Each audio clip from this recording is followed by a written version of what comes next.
రాష్ట్రంలో జరుగుతున్న ఈ పల్నాడు వేదికగా జరిగిన ఈ సినారీ ఏదైతే ఉందో పిన్నెల్లి రామకృష్ణారెడ్డి టార్గెట్ గా ఈ పచ్చపత్రికలు చేస్తున్న విష ప్రచారాన్ని ఎట్లా చూడాలి? బుద్ధి జ్ఞానం లేని వాళ్ళు మీలాంటి జర్నలిస్ట్ అయితే వాళ్ళతో మాడాలి సార్. వాళ్ళందరూ ఏంటంటే పచ్చళ్ళు అమ్ముకున్నాడు, రోజు చేసుకుంటూనే ఉంటా వాళ్ళ మీద. జర్నలిస్ట్ కాబట్టి మీరు ఒకటి పచ్చళ్ళు అమ్ముకున్నాడు, ఇంకోటి కిరసనాల డబ్బాలు అమ్ముకునేవాడు, కిరసనాలు అమ్ముకునేవాడు. వాడికి ఏమో 3 గంటలు డైపర్ వేసుకుని కూర్చునేవాడు, నన్ను కూర్చోబెట్టి ప్రవచనాలు చెప్తుంటే. ఇంకోటేమో పెట్రోల్ బంకు ఎత్తుకెళ్ళిపోయారు మొన్న. అక్కడ పిన్నెల్లిని పక్కన పెడితే ఇంకొక 6 ఉన్నారు కదా సార్, వాళ్ళ గురించి ఎక్కడ ఒక సార్ మీకు మళ్ళీ నేను చెప్తున్నా, ఎలక్షన్ కమిషన్స్ మెజరబుల్ ఫెయిల్యూర్ ఎలా ఉందంటే సెన్సిటివ్ పాకెట్స్ లో they need to deploy extra forces. Pinnelli గారు ఇచ్చిన 3 లెటర్లకి సారాంశం ఏంటి? వాళ్ళు ఏం పని చేయలే. తర్వాత బ్రహ్మానంద రెడ్డి లాంటి వ్యక్తి ఎప్పుడైతే కౌముది గారు పూర్ణచంద్రరావు గారు ఆధ్వర్యంలో గతంలో ఆయన ఎత్తుకోదేసి బయట బస్సులు ఎక్కించి ఊరవతలో 10 సంవత్సరాలు బహిష్కరణ ఇచ్చినప్పుడు మళ్ళీ రాష్ట్రంకి వచ్చి ఇక్కడ క్యాండిడేట్ కింద నిలబడుతున్నప్పుడు పోలీస్ ప్రికాషన్స్ ఏవి? కౌముది గారిని పూర్ణచంద్రరావు గారిని కానీ అడిగిన ఉదంతం ఉందా? ఇవేమి లేనప్పుడు సో వాళ్ళు ఏమవుతుంది, గుడ్డెచ్చీల్లో పడినట్టు వాళ్ళు ఒక డిజైన్డ్ ఏబి వెంకటేశ్వర గారి ప్రోగ్రామ్ ప్రకారం, డిజైన్డ్ ప్రోగ్రామ్ ప్రకారం ఒక అనిశ్చితితో రాష్ట్రంలో ఓటింగ్ పర్సెంటేజ్ జరగకుండా చేయడానికి ప్లాన్ చేశారు. కానీ అక్కడికక్కడ నిలువరించబడిన తర్వాత సంయమనం పాటించిన పిన్నెల్లి గారు లాంటి వాళ్ళ వ్యక్తి. ఎందుకంటే గతంలో అమరావతి ఉద్యమంలో రాళ్ళేసి కారు కొట్టిన ఆయన ప్రతిస్పందన ఏది? 2014లో ఆయనే గెలిచాడు కదా, 19లో కూడా ఆయనే గెలిచాడు కదా. ఈ వ్యక్తి గెలిచిన వ్యక్తి ఎప్పుడైతే రెసిప్రోకేట్ యాటిట్యూడ్ లో గవర్నమెంట్ ఉన్నప్పుడు ఆయనే, గవర్నమెంట్ వచ్చినప్పుడు ఆయనే గెలిచినప్పుడు ఆ స్థానికంగా ఆ ప్రజల్లో వ్యతిరేకత కానీ లేదా 2019లో ప్రభుత్వం తరఫున వీళ్ళుండి కూడా అక్కడ నిశ్చితి లేదన్న విషయం ఎస్టాబ్లిష్ అయినప్పుడు అతని మీద బురద జల్లే కార్యక్రమాలు తెరలేపని అర్థం కదా. వ్యవస్థ త్రూగా అది కూడా ఎలక్షన్ కమిషన్ ఒక నిర్లప్తత. మీకు 2 విషయాలు చెప్తా. ఎలక్షన్ కమిషన్ పవన్ కళ్యాణ్ భార్య తీసుకెళ్లి ఓటేయడానికి ఎలాంటి వెసులుబాటు ఇచ్చింది?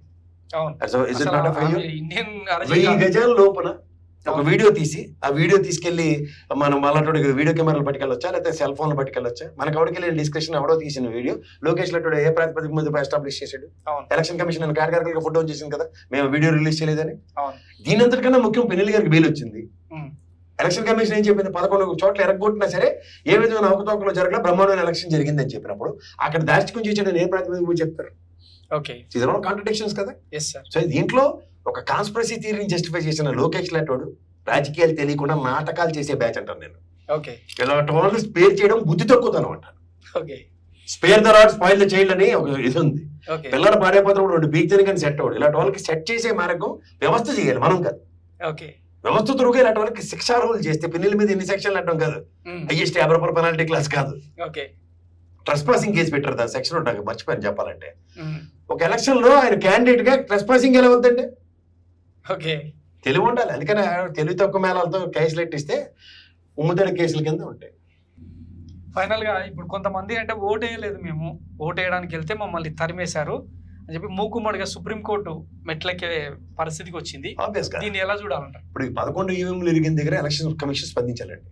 రెండోది ఐఎస్ఆర్సీపీ కంప్లైంట్ ఇచ్చిన దగ్గర రీపోలింగ్ దే ఆర్ రిక్వెస్టింగ్. సాధారణంగా చూడండి, పెద్దరికి ఎగేసుకుని ఆ వరలరామయ్య, నక్క ఆనంద్ బాబు, అశోక్ బాబు అక్కడ డీజీఎఫ్ పోతారు కదా, ఇక్కడ ఈవీఎం కొట్టాడు, రిగ్గింగ్ జరిగింది, మాకు ఎలక్షన్ పెట్టాలి, రీ ఎలక్షన్ పెట్టాలని అడగాలి కదా. వాళ్ళు ఎందుకు అడగట్లే? గమ్మున ఎందుకున్నారు అంటే వాళ్ళు ఇంటెన్షనల్ గా కాన్స్పిరసీ థియరీ అదే, వాళ్ళు చేసింది వాళ్ళకి తెలుసు తప్పని. అందుకే చంద్రబాబు నాయుడు ప్రవచనం ఏంటి? 11 గంటల లోపల తగ్గొట్టింది, మనం అందరూ వేసి వెళ్ళిపోతే వాళ్ళు వచ్చి కొట్టేస్తారు, భయం పడిపోతారు అనుకుంటారు. మీకు భయం ఉంది సార్, ఎవరికి భయం లేదు. మీకు జడ్డితనం ఉంది, మీ ఒక్కరికి ఉంది, ఇంకెవరికి లేదు. అంచేత జరగవలసింది ఒక కాన్స్పిరసీ థియరీ మీరు డిజైన్ చేసి దానికి రక్తి కట్టిద్దాం దగ్గర. It's a measurable failure of NDA. That's it. మీ విశ్లేషణ ప్రకారం రీపోలింగ్ జరిగే అవకాశం ఉందా సార్? లేవండి, వాళ్ళు చేతులు కడిగేసుకుంటారు. ఎప్పుడైనా చెదురు మొదలు కట్టడంతో ఏట్లేదు, సభకు నమస్కారం అంటే నేను గౌరవ న్యాయస్థానం కూడా ఆ ప్రాతిపదికనే బెయిల్ ఇచ్చిన తర్వాత ఏమి జరగనట్టు లెక్క. The first authenticative voice certain things has to come from horse mouth అంటారు. ఎలక్షన్ కమిషన్ ఎప్పుడైతే ఆ స్టేట్మెంట్ ఇచ్చిందో దట్స్ కన్ఫైన్ టు దట్.